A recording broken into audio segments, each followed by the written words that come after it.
안녕하세요. 소소한 행복으로 성공적인 인생 만들기 소행성인의 오리배입니다. 여러분들 새해 한 주 잘 보내셨나요? 무사히들 잘 보내셨을 거라고 생각합니다. 강화된 방역 방침에 의해서 확진자가 많이 줄어들었죠. 자, 어떻게 한 주 동안이라도 새해 한 주 동안에도 세웠던 계획들 잘 이루고 계시는지 모르겠네요. 작심삼일이라고 벌써부터 그 계획들이 실패해서 또 다른 계획들을 세우고 계신 분도 계실 거라고 생각합니다. 전에 강의에서 말씀드렸듯이 목표라는 거, 계획이라는 거는요, 너무 큰 계획을 세우다 보면은 처음부터 버거워요. 그래서 세세한 계획부터 하나하나 실천할 수 있는 그런 계획을 세우시면은 올해 꼭 목표하고자 하는 계획 세우실 거라고 저는 생각합니다. 또한 이 코로나가 올해는 진짜 좋은 백신도 나오고 빨리 사라졌으면 하는 큰 기대를 바라고 오늘 강의를 한번 시작해 보겠습니다. 자, 오늘은 제22강 절망 속 절망 이란 주제로 강의를 한번 시작해 보겠습니다. 여러분들, 혹자가 이런 말을 하죠. 바닥을 친다는 거는 끝에까지 떨어져 본다는 얘기를 바닥을 친다고 얘기하잖아요. 주식을 하시는 분들은 아시겠지만은 한가로 완전히 밑을 치면은 바닥 친다고 그러듯이 우리도 살면서 최악의 상황을 바닥을 친다 그러죠. 그럴 때 사람들이 위로의 말로 하는 소리가 있어요. 바닥을 치면 이제 그 바닥을 딛고 일어서는 길이 남아있으니까 힘내라. 이렇게 얘기들을 하곤 합니다. 근데 저의 경우는 전혀 상관없는 얘기였어요. 저는 앞서 말씀드린 것처럼 오른쪽 눈을 통증이 너무 심해서 녹내장으로 인해 신경을 끊게 됩니다.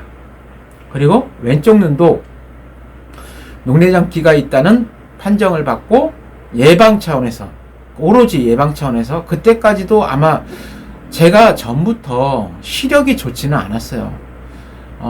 오른쪽 눈은 한 0.7 정도, 왼쪽 눈은 0.3. 그래서 그다지 좋지 않은 눈으로 있었기 때문에 항상 안과를 다니곤 했습니다. 그래도 한쪽 눈을 안경 쓰면 보였기 때문에 한쪽 눈으로 잘 했는데 녹내장기가 있다 그래서 왼쪽 눈도 같이 예방 차원에서 수술을 결정하게 됩니다. 결정하게 된 이유는 통증이 너무 심했기 때문에 어쩔 수 없이 그 통증을 경험하기 싫어서 수술을 들어갑니다.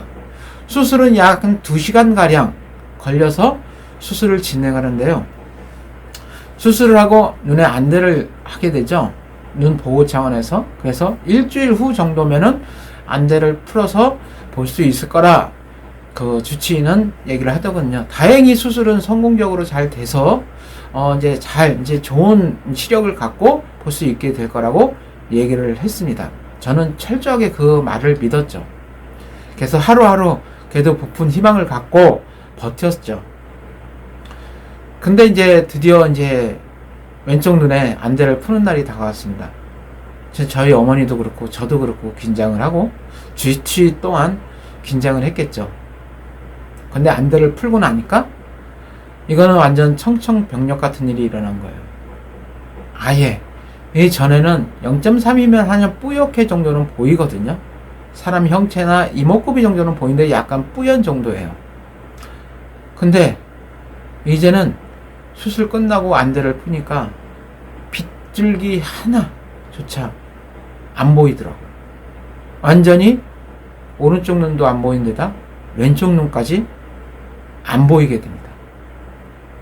그래서 의사는 손가락 몇 개를 펼쳐보시더니 이게 보이냐? 이렇게 얘기를 하는데 저는 눈앞에는 어둠밖에 없었어요. 그래서 순간 완전 절망에 빠지게 되죠. 오른쪽 눈도 안 보이는데 왼쪽 눈까지.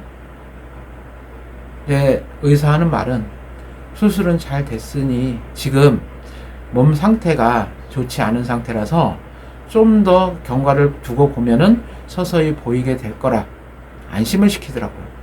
그러고 나서 가더라고요. 그래도 불안하죠. 앞이 한쪽 눈이라도 보였던 사람이 앞이 아예 안 보이는 어둠 속에 갇혀 있다고 생각해 보세요. 이 안 보이는 거에 대한 그 간절함은 원래 선천적으로 안 보이는 사람이나 후천적으로 안 보이는 사람이랑 똑같겠지만, 후천적으로 저같이 실명한 사람들은요, 그 보이고 싶어 하는 그 간절함이 저는 더 강하다고 봐요. 왜냐하면은 세상을 봤기 때문에. 그 보고 봤던 거에 대한 그 간절함? 그런 게 저는 더 깊다고 생각을 해요. 하루아침에 안 보이니까. 그래서 하루 버팁니다. 그래서 일주일이 지나요. 일주일이 지났는데 안 보여. 주치의는 계속 와서 저를 눈을 보고 검사를 하고, 잠을 자는데요, 자면서도 잠을 꾸면서는 보여요. 그래서 이제 보이는구나 하고 일어나면은 꿈이에요. 일어나면은 혹시나 보일까 하고 손을 이렇게 저어봐요, 눈앞에다. 그럼 뭔가 가물가물한 느낌이 들어요, 손이 움직이는데. 근데 그거는 단지 느낌일 뿐이에요. 감각이 그렇게 작용하는 거지, 실질적으로 시각이 이게 작동해서 눈에 보이는 게 아니거든요. 여러분도 눈을 감고 손을 이렇게 해보세요. 가물가물한 느낌은 분명히 있습니다. 하지만 그게 보이는 느낌은 아니거든요. 그러다 보면은 잠을 자면은 꿈속에서 보여. 계속 보여요. 그럼 아침에 일어나면은 이제 눈 떴다 하고 눈을 뜨면 안 보이고. 이게 반복이 돼요.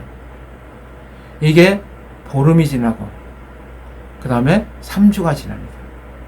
근데 이상한 거는 그 사이에 주치의가 이틀에 한 번, 3일에 한 번 이렇게 오는 타이밍이 뜨문뜨문해져요. 간격이 넓어지더라고요. 어느 날은 이제 주치의가 안 오고 인턴들이 와서 눈을 이렇게 까지집어봐요. 그리고 검사를 해보고 안과에 내려가서 수시로 검사를 해봅니다. 근데 눈에는 아무 이상이 없대요. 근데 보이진 않는다는 거죠. 그래서 어느 순간 이 의사가 한 달째 되던 때 한 일주일 정도 안 오더라고요. 그때 눈치를 챘죠. 아마 눈치가 그때도 느렸어요. 그때는 아마 눈치가 느렸던 것 같아요. 보이겠지 하는 기대감이 더 컸을 수도 있어요. 하루 자고 일어나면 보이겠지? 하루 자고 일어나면 보이겠지? 근데 일주일 동안 안 오더라고. 그래서 이상하다. 뭔가 수상하다. 이게 그 말만 들었던 의료사고 아닌가. 그래서 수술은 분명히 잘 됐다고 하는데 왜 그럼 내가 안 보일까? 어머니도 고심이 심해졌죠. 저도 심각한 상황을 그때서야 알아차리게 돼요. 그래서 저는 어머니의 부축을 받고 안과로 내려갑니다. 안과로 내려가서 간호사한테 누구누구 선생님 계세요? 그랬더니 그 간호사 하는 말이, 그 선생님 다른 데로 가셨는데요? 이런 말을 하더라고요. 순간 의료사고구나. 수술이 잘못됐구나. 그렇다고 이렇게 한마디 말도 없이 다른 데로 갔다니 너무 무책임하잖아요. 그래서 저는 그때서야 현실을 깨닫고 갑자기 화가 막 스트레스가 받으면서 이 안에 가슴에 있던 화가 막 올라오더라고요. 이렇게 무책임한 사람이 있나. 그래서 손에 잡히는 대로 다 던지면서 누구누구 나와. 막 그날은 아마 안과가 난리 났었을 거예요. 조금 지나니까 보안요원이 달려오고 또 하나 안과 과장이라는 사람이 오더라고요. 그러면서 안과 과장이 저를 안정시키고 진료실로 끌고 갑니다. 데리고 갑니다. 데리고 가서 어머니하고 셋이 앉아서 얘기를 하는데, 지금 수술은 잘 됐는데 지금 그 담당하는 선생님이 딴 병원으로 로테이션 돼서, 대학병원은 그게 안 좋아요. 만약에 이 의사가 이 수술이 잘못되거나 그러면 딴 병원으로 로테이션 되나 봐요. 그래서 내가 담당 주치의가 나한테 옮겨졌다. 그래서 그분이 이제 안과 과장이신데 우리 좀 더 시간을 경과를 두고 눈 상태를 보면서 몸도 추스려 가면서 좀 더 치료해 보자 라는 얘기로 그날 의사하고 얘기를 끝내고 병원으로 올라옵니다. 병실로 올라오는 순간 저하고 어머니는 아무 소리도 못해요. 그냥 막막해지는 거예요. 병원에 와서도 한동안 그날은 아마 아무 말도 어머니나 저나 하지 않은 것 같아요. 저는 이렇게 의료사고로 인해서 두 눈을 실명하게 됩니다. 그래서 저는 얼마 후 지나 변호사를 알아보고 무료 상담하는 데가 있어서 이건 의료사고니까 변호사를 한번 상담을 해봐야겠다. 그러니까 그 무료 상담하는 데가 있더라고요. 무료 변호, 의료사고. 근데 전화했더니 이 자초지정을 얘기하니까 변호사 말은 똑같아요. 큰 병원으로 상대를 소송 건다는 거는 계란으로 바위치기니까 그냥 현실을 받아들이고 몸 추스리고 더 이상 여기서 소송을 해봤자 이길 수 없는 소송이니까 지금에서 더 깨질 수밖에 없다. 의료사고라는 게 그 수술하기 전에 동의서를 쓰잖아요. 어머니가 이런 말을 하셨어요. 제가 수술을 여러 번 했잖아요. 왼쪽도 하고 오른쪽도 하고 혈관 수술도 하고 수술할 때마다 보호자 동의서를 받습니다. 그 동의서가 쓸 때마다 내 아들 죽여도 된다는 그 사인 같았다는 얘기를 어머니가 나중에 하시더라고요. 그러니 당신이 그냥 현실 받아들이고 팔자련이 하고 살라는 말을 듣습니다. 변호사에게. 이렇게 저는 양쪽 두 눈을 그날 실명하게 됩니다. 자, 여러분, 설상가상이란 말 들어보셨죠? 엎친 데 덮친다고도 하고 눈이 온 위에 또 눈이 오는 거예요. 최악의 일에 또 그 위에 또 최악의 일을 경험하는 것을 설상가상이라고 우리는 많이들 얘기합니다. 앞에 말씀드린 것처럼 어떤 사람이 이제 최악의 경우 바닥을 친다 그랬잖아요. 바닥을 치면은 그 바닥을 딛고 일어서는 길밖에 없다 하지만 저는 그게 아니라 그 바닥 밑에는 또 다른 지하라는 공간이 있더라고요. 이게 딱 제가 투석을 받고 1년 후에 이 두 눈을 실명했습니다. 딱 투석받고 1년 후에. 1년 안에 이 모든 일이 일어났어요. 그러니까 완전 설상가상이죠. 절망 속의 절망이었고. 아마 여러분들도 사시면서 이런 일은 있으면 안 되겠지만 엎친 데 겹친다고 그런 일들이 많이 있으셨을 거예요. 그럴 때는 여러분들은 어떻게 그 상황을 잘 헤쳐나가시는지 한번 궁금하다는 생각을 해봅니다. 지금 이 상황이 아마 설상가상일 거예요. 코로나19가 발생하고 나서 베타 변이, 그 다음에 델타 변이 바이러스, 이제는 오미크론이라는 변이 바이러스까지 이 상황이야 바로 설상가상이 아닌가 생각합니다. 이럴 때 우리는 가장 중요한 거는 바로 시간입니다. 너무 조급하게도 생각하시면 이미 닥친 상황이기 때문에 과거로 돌릴 수 없다면은 지금 상황을 받아들이고 지금 상황에서 최선의 길을 선택하는 게 가장 현명한 방법이죠. 그러기 위해선 시간이 필요합니다. 그 시간 동안 우리는 무엇을 해야 될 것이냐?